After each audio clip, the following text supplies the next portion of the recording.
Салан бавгайн үлгэр араатан бавгай анд явжээ. Анд яваад аргал барьжээ. Барьсан аргалаа баруун сугандаа батгавчүүлжээ. Буцаж яваад буг барьжээ. Буг бариад буруу сугандаа болтрахгүй хавчүүлжээ. Орой болоход огтон барьжээ. Огтон бариад олзуурхан аваад баруун сугандаа бас хавчүүлжээ. Бас хавчуулахдаа анх хавчуулсан аргалаа гээжээ. Аргалаа гээгээд ажиггүй явжээ.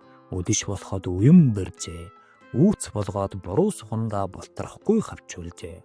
Болтрахгүй хавчуулахдаа бугаа гээгээд буцалтгүй явжээ. Төрөвчийн гэж сүүлчийн сугавчилсаар ичээн хүндээ ирээд үзвэл хоёр суган хоосон байжээ. Хамгийн сүүлд хар шоргоолж хамж хийсэн нь хаягдсан байжээ. Адаг сүлд нь алаг шоргоолж авч хавчуулсан нь алга болсон байжээ. Салан бавгаан үлгэрийг санаж яваарай багчуудаа.